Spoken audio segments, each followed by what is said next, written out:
ಪಂಚೇಂದ್ರಿಯಗಳಲ್ಲಿ ಯಾವ ಇಂದ್ರಿಯ ಅಪಾಯ? ಪಂಚೇಂದ್ರಿಯಗಳಲ್ಲಿ ತುಂಬ ಅಪಾಯಕಾರಿ ಅಂತಂದರೆ ನಮ್ಮ ಕಣ್ಣು.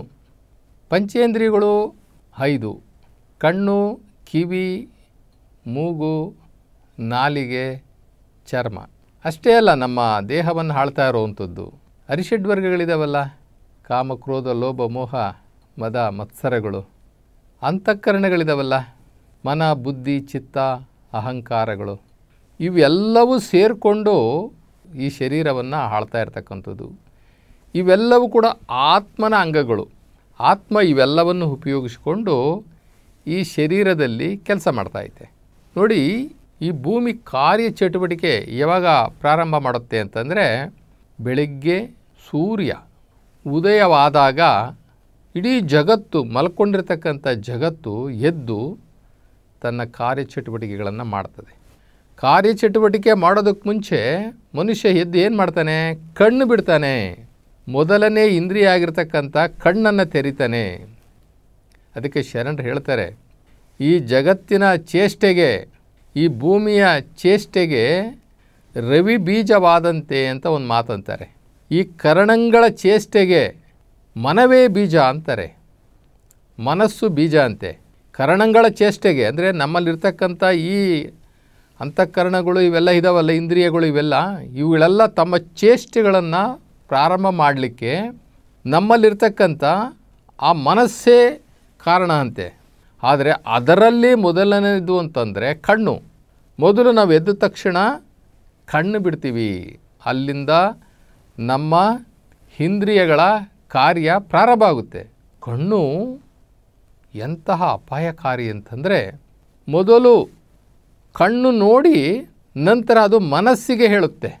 ಕಣ್ಣು ನೋಡಿ ಅದು ಬೇಕಾ ಬೇಡವಾ, ಅದು ಪಡಿಬೇಕಾ ಪಡಿಬೇಡವಾ, ಅದು ಬೇಕೇ ಬೇಕು ಅನ್ನುವಂಥದ್ದನ್ನು ಕಣ್ಣು ನೋಡಿ ಮನಸ್ಸಿಗೆ ಹೇಳುತ್ತೆ. ಮನಸ್ಸು ಏನು ಮಾಡ್ತದೆ? ಅದು ನಮಗೆ ಅಪಾಯಕಾರಿಯಾಗಿದ್ರೂ ಸಹ, ಅಥವಾ ಅದರಲ್ಲಿ ಸಿಗುವಂತಹ ಇಂದ್ರಿಯ ಸುಖ, ಆ ಇಂದ್ರಿಯ ಸುಖಕ್ಕೋಸ್ಕರ ಮನಸ್ಸು ಅದು ಬೇಕು ಅನ್ನುವಂಥ ತೀರ್ಮಾನ ಮಾಡಿಬಿಡ್ತದೆ. ಮನಸ್ಸು ಬೇಕು ಅಂತ ತೀರ್ಮಾನ ಮಾಡಿದಾಗ ಬುದ್ಧಿ ಏನು ಮಾಡ್ತದೆ? ಅದು ಬೇಡ ಅಂತ ಹೇಳ್ತದೆ. ಅದು ಬೇಡ, ಇವು ಸದ್ಯಕ್ಕೆ ನಿನಗೆ ಅದು ಸುಖ ಅಂತ ಅನ್ನಿಸ್ಬಹುದು, ಆದರೆ ಅದರಿಂದ ನಿನಗೆ ಅಪಾಯ ಐತೆ, ಬೇಡ ಅಂತ ಹೇಳ್ಬಿಟ್ಟು ಬುದ್ಧಿ ಹೇಳ್ತದೆ. ಬುದ್ಧಿ ಹೇಳಿದ್ರೂ ಕೂಡ ಈ ಕಣ್ಣಿನ ಮಾತನ್ನು ಕೇಳಿಕೊಂಡು ಮನಸ್ಸು ಅದನ್ನು ಪಡೀಲಿಕ್ಕೆ ಪ್ರಯತ್ನ ಪಡುತ್ತೆ.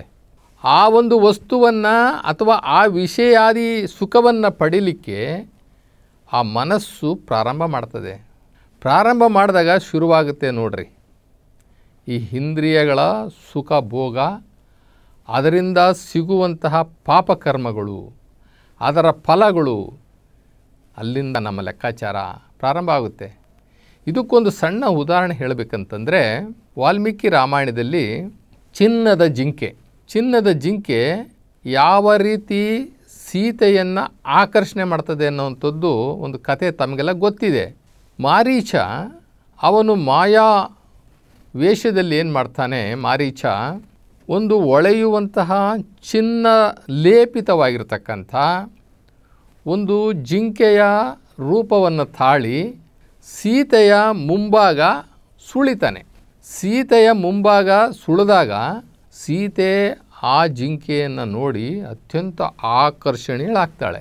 ಆಕರ್ಷಣೆ ಬಂದ್ಬಿಡ್ತದೆ. ಎಷ್ಟು ಚೆನ್ನಾಗಿದೆ ಆ ಜಿಂಕೆ, ಎಷ್ಟು ಮುದ್ದಾಗಿದೆ ಆ ಜಿಂಕೆ, ಎಷ್ಟು ಚೆನ್ನಾಗಿ ಹೊಳಿತದೆ, ಅದು ಚಿನ್ನದ ಜಿಂಕೆ ಥರ ಇದ್ದೆ, ಅದು ನನಗೆ ಸ್ವಲ್ಪ ಹೊತ್ತು ನನ್ನ ಕೈನಲ್ಲಿ ಇದ್ದಿದ್ರೆ ಅದನ್ನು ಒಂದು ಸ್ವಲ್ಪ ನಾವು ಆಕರ್ಷಣೆಯಾಗಿ ಮುದ್ದಾಡ್ಬೋದಾಗಿತ್ತಲ್ಲ, ಅದನ್ನು ನೋಡ್ಬೋದಾಗಿತ್ತಲ್ಲ, ಅದನ್ನು ಸ್ಪರ್ಶ ಮಾಡ್ಬೋದಾಗಿತ್ತಲ್ಲ ಅಂತ ಹೇಳಿ ಅವಳಿಗೆ ಆಸೆ ಬಂದ್ಬಿಡುತ್ತೆ.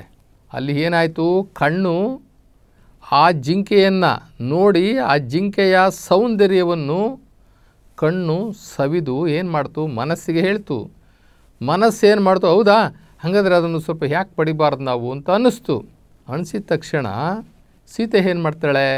ರಾಮನ್ನ ಕರೆದು ಕೇಳ್ತಾಳೆ, ನೋಡ್ರಿ ಅಲ್ಲಿ ಹೋಗ್ತಾ ಇದೆಯಲ್ಲ ಆ ಜಿಂಕೆ ಎಷ್ಟು ಚೆನ್ನಾಗಿದೆ, ಎಷ್ಟು ಆಕರ್ಷಣೀಯವಾಗಿದೆ, ಚಿನ್ನದ ಜಿಂಕೆ ಅದು, ಅದರ ಮೇಲೆ ಇರ್ತಕ್ಕಂಥ ಚಿಕ್ಕೆಗಳು ನೋಡ್ರಿ ಎಷ್ಟು ಚೆನ್ನಾಗಿದೆ, ನೀವು ಅದನ್ನು ನಾನು ಹಿಡ್ಕೊಂಡು ಬಂದು ಕೊಡಬೇಕು.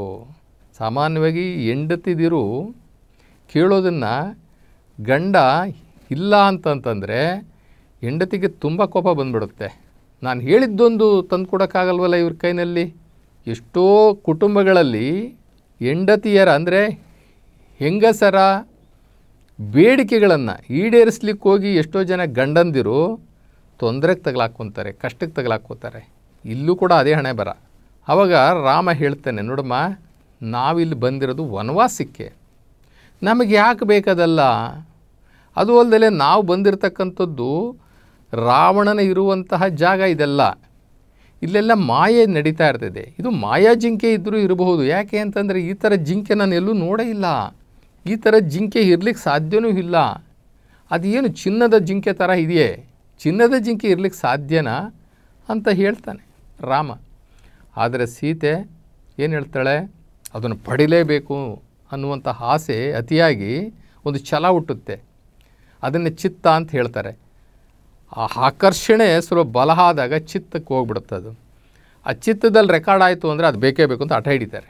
ಈ ಮಕ್ಕಳು ಹಠ ಹಿಡಿತಾರಲ್ಲ ಹಾಗೆ, ನನಗೆ ಅದು ಬೇಕೇ ಬೇಕು, ಬೇಡ ಮಗು, ಅದು ನಿನಗೆ ಐಸ್ ಕ್ರೀಮು ನಿನಗೆ ನೆಗಡಿ ಆಗಿದೆ, ಜಾಸ್ತಿ ತಿನ್ನಬಾರ್ದು, ನಿನಗೆ ಇವತ್ತು ಬೇಡ, ಇಲ್ಲ ಇಲ್ಲ ನನಗೆ ಐಸ್ ಕ್ರೀಮ್ ಬೇಕೇ ಬೇಕು. ಹಾಗೆ ಇಲ್ಲಿ ಸೀತೆ ಶ್ರೀರಾಮನಿಗೆ ಇಲ್ಲ ಇಲ್ಲ ನೀವು ಏನು ಹೇಳೋಕ್ಕೆ ಹೋಗ್ಬೇಡಿ, ನನಗೆ ಉದಾಹರಣೆನೇ ಹೇಳಬೇಡ್ರಿ, ನನಗೆ ಅದು ಬೇಕಷ್ಟೇ, ಆ ಒಂದು ಚಿನ್ನದ ಜಿಂಕೆ ನನಗೆ ಬೇಕು. ಆವಾಗ ರಾಮ ಏನು ಮಾಡ್ತಾನೆ, ಈಕೆನ ಸಂತೈಸೋದ್ರಿಂದ ಏನು ಪ್ರಯೋಜನ ಆಗೋದಿಲ್ಲ, ಈಕೆ ಹಠ ಮಾಡಿದ್ದಾಳೆ, ಇರಿ ಪ್ರಯತ್ನ ಪಡ್ತೀನಿ, ಅದನ್ನು ಹಿಡ್ಕೊಂಡೇ ಬರ್ತೀನಿ ಅಂಥೇಳಿ ರಾಮ ಏನು ಮಾಡ್ತಾನೆ, ಆ ಜಿಂಕೆಯನ್ನು ಬೆನ್ನಟ್ಟಿ ಹೋಗ್ತಾನೆ. ಅದು ಮಾಯಾ ಜಿಂಕೆ, ಅದು ಮಾರೀಚ ಆ ಜಿಂಕೆಯ ವೇಷ ಹಾಕ್ಕೊಂಡು ಬಂದಿದ್ದಾನೆ. ಯಾಕೆ ಅಂತಂದರೆ ಆ ರಾಮನನ್ನು ಸೀತೆಯಿಂದ ದೂರ ಮಾಡಬೇಕು. ಯಾಕೆ ಅಂದರೆ ಸೀತೆನ ಇವರು ಕರ್ಕೊಂಡು ಹೋಗಬೇಕು. ಅದಕ್ಕೋಸ್ಕರ ರಾವಣನ ಜೊತೆಯಲ್ಲಿ ಮಾರೀಚ ಬಂದಿದ್ದಾನೆ. ರಾಮ ಏನು ಮಾಡ್ತಾನೆ, ಆ ಜಿಂಕೆಯನ್ನು ಬೆನ್ನು ಹಟ್ಟಿ ತುಂಬ ದೂರದವರೆಗೆ ಅದನ್ನು ಅನುಸರಣೆ ಮಾಡಿಕೊಂಡೇ ಹೋಗ್ತಾನೆ. ಅದು ಒಂದು ಸಲ ತುಂಬ ಹತ್ತಿರ ಬಂದಂತೆ ತೋರುತ್ತೆ. ಆವಾಗ ಬಿಲ್ ತೊಗೊಳ್ತಾನೆ ಹೊಡೆಯೋದಕ್ಕೆ, ಮತ್ತೆ ಅದು ದೂರ ಹೋದಂಗೆ ಕಾಣಿಸುತ್ತೆ.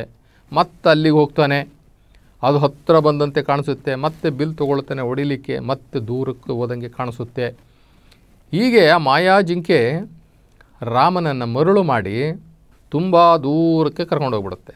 ಅಲ್ಲಿ ಕೊನೆಗೆ ರಾಮ ಏನು ಮಾಡ್ತಾನೆ, ಅದಕ್ಕೆ ಬಾಣ ಹೊಡೆದು ಬಿಡ್ತಾನೆ.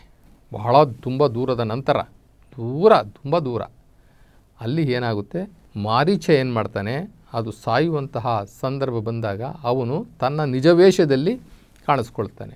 ಅದು ಸುಮ್ಮನೆ ಬಿಡೋದಿಲ್ಲ, ರಾಮ ಅಪಾಯದಲ್ಲಿ ಇರುವಂತಹ ಧ್ವನಿಯಲ್ಲಿ, ರಾಮನ ಧ್ವನಿಯಲ್ಲಿ ಜೋರಾಗಿ ಕಿರ್ಚ್ಕೊಳ್ಳುತ್ತೆ.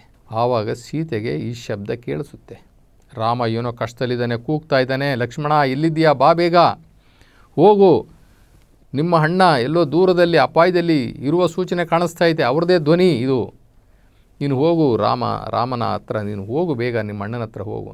ಆವಾಗ ಲಕ್ಷ್ಮಣ ಹೇಳ್ತಾನೆ, ತಾಯಿ ಇದು ಮಾಯಾ ಜಿಂಕೆನೇ ಇರ್ಬೋದು, ಈ ಥರ ಧ್ವನಿ ನಾನು ಕೂಡ ಎಲ್ಲೂ ಕೂಡ ಕೇಳಿಸ್ಕೊಂಡಿಲ್ಲ, ದಯವಿಟ್ಟು ಅರ್ಥ ಮಾಡ್ಕೋ, ನಾನು ನಿನ್ನನ್ನು ಇಲ್ಲಿಂದ ಬಿಟ್ಟು ನಾನು ಹೋಗೋದಿಲ್ಲ, ಇದು ಅಪಾಯದ ಜಾಗ ಅಂತ ಹೇಳಿದ್ರೂ ಕೂಡ ಸೀತೆ ಕೋಪ ಮಾಡ್ಕೊತಾಳೆ ಲಕ್ಷ್ಮಣನ ಮೇಲೆ. ಲಕ್ಷ್ಮಣನಿಗೆ ಬೇರೆ ರೀತಿಯಲ್ಲಿ ಹೇಳ್ತಾಳೆ, ನಿಮ್ಮ ಅಣ್ಣನಿಗೆ ಅಪಾಯ ಆದರೆ ನೀನು ನನ್ನನ್ನು ಒರಿಸಲು ಪ್ರಯತ್ನ ಪಡ್ತಾ ಇದ್ದೀಯಾ ಅಂತ ಕೇಳಿಬಿಡ್ತಾಳೆ. ಈ ಮಾತನ್ನು ಕೇಳಿಸಿಕೊಂಡಂತಹ ಲಕ್ಷ್ಮಣ ಏನು ಮಾಡ್ತಾನೆ, ಅವನು ಕೂಡ ರಾಮನ ಹಿಂಬಾಲಿಸ್ತಾನೆ. ಇಬ್ಬರನ್ನು ಹಿಂಬಾಲಿಸಿದ ಮೇಲೆ ಮುಂದೆ ಏನಾಗುತ್ತೆ ಅಂತ ನಮಗೆ ಗೊತ್ತಿದೆ. ರಾವಣ ಬರ್ತಾನೆ, ರಾವಣ ಮಾರುವೇಷದಲ್ಲಿ ಬಂದು ಸೀತೆಯನ್ನು ಕರ್ಕೊಂಡು ಹೊರಟೋಗ್ತಾನೆ. ಇಲ್ಲಿ ಮುಂದಿನ ಕತೆ ಏನೇ ಇರ್ಬೋದು, ಕಣ್ಣು ಅಂತಕ್ಕಂಥ ಒಂದು ಇಂದ್ರಿಯ ಯಾವ ರೀತಿ ಸೀತೆಯ ಮನಸ್ಸಿನಲ್ಲಿ ಜಾಗ ಮಾಡಿ ಸೀತೆಯ ಮನಸ್ಸನ್ನು ಕೆಡಿಸಿ ತನಗೆ ದುಃಖ ಕೊಡುವಂತಹ ಒಂದು ಪರಿಸ್ಥಿತಿಯನ್ನು ಹೇಗೆ ತಂದು ಕೊಡ್ತು. ಕಣ್ಣು ಅನ್ನೋಂಥ ಒಂದೇ ಒಂದು ಇಂದ್ರಿಯ, ಇಲ್ಲಿ ವಿಕಾರ, ಕಣ್ಣಿನ ವಿಕಾರ ಆಯಿತು, ಅದರಿಂದ ದುಃಖ ಬಂತು, ಮನೋವಿಕಾರ ಆಯಿತು, ಬುದ್ಧಿ ವಿಕಾರ ಆಯಿತು, ಚಿತ್ತ ವಿಕಾರ ಆಯಿತು, ಎಲ್ಲದಕ್ಕೂ ವಿಕಾರಕ್ಕೆ ಕಾರಣ ಕಣ್ಣು.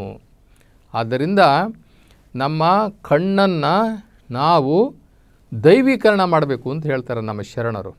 ದೈವೀಕರಣ ಮಾಡಬೇಕು ಅಂತಂದರೆ ನಾವು ಬೆಳಿಗ್ಗೆ ಶಿವಯೋಗದಲ್ಲಿ ಕೂತ್ಕೊಂಡಾಗ ಎಲ್ಲ ಇಂದ್ರಿಯಗಳಿರತಕ್ಕಂಥ ದೋಷವನ್ನು ನಿವಾರಣೆ ಮಾಡಿಕೊಡ್ಬೇಕು. ಎಲ್ಲ ಇಂದ್ರಿಯಗಳಲ್ಲಿ ಇರತಕ್ಕಂಥ ವಿಕಾರ ಮನೋಭಾವಗಳನ್ನು ನಾವು ದೂರ ಮಾಡಿಕೊಳ್ಬೇಕು. ಲಿಂಗವನ್ನು ನೋಡ್ತಾ ನೋಡ್ತಾ ಅಥವಾ ಶಿವನನ್ನು ಧ್ಯಾನ ಮಾಡ್ತಾ ಮಾಡ್ತಾ ಆ ನಿರಾಕಾರ ಶಿವನ ಧ್ಯಾನ ಮಾಡ್ತಾ ಅವನ ಶಕ್ತಿಯಿಂದ ಅವನ ನೆನಪೇ ಒಂದು ಶಕ್ತಿ. ಆ ನಿರಾಕಾರ ಶಿವನನ್ನು ನೆನೆಸಿಕೊಳ್ಳುವುದೇ ಒಂದು ಶಕ್ತಿ. ಅಂತಹ ಒಂದು ಶಕ್ತಿಯಿಂದ ನಾವು ನಮ್ಮ ಇಂದ್ರಿಯಗಳನ್ನು ನಾವು ಪ್ರತಿದಿನ ಶುದ್ಧೀಕರಣ ಮಾಡಿಕೊಳ್ಬೇಕು. ಆವಾಗ ಇಂದ್ರಿಯಗಳ ದೋಷ ದೂರ ಆಗುತ್ತೆ. ನಾವು ನೆನಪಿನ ಜ್ಞಾನಾಗ್ನಿ ಅಂತ ಹೇಳ್ತೀವಿ ಅದಕ್ಕೆ. ಶಿವನ ನೆನಪಿನ ಜ್ಞಾನಾಗ್ನಿ. ಆ ಶಿವನ ಜ್ಞಾನಾಗ್ನಿಯಿಂದ ನಾವು ಎಲ್ಲ ಇಂದ್ರಿಯಗಳನ್ನು ಪ್ರತಿದಿನ ಶುದ್ಧೀಕರಣ ಮಾಡಿಕೊಳ್ಳೋದ್ರ ಮುಖಾಂತರ ಇಂದ್ರಿಯಗಳ ವಿಕಾರಗಳನ್ನು ದೂರ ಮಾಡಿಕೊಳ್ಬೋದು, ಇಂದ್ರಿಯ ದೋಷದಿಂದ ದೂರ ಆಗ್ಬೋದು. ಆದ್ದರಿಂದ ನಾವು ಕಣ್ಣನ್ನು ಮೊದಲನೇ ಅಪಾಯದ ಒಂದು ಇಂದ್ರಿಯ ಅಂತ ಹೇಳ್ಬಿಟ್ಟು ನಾವು ಕರಿತೀವಿ.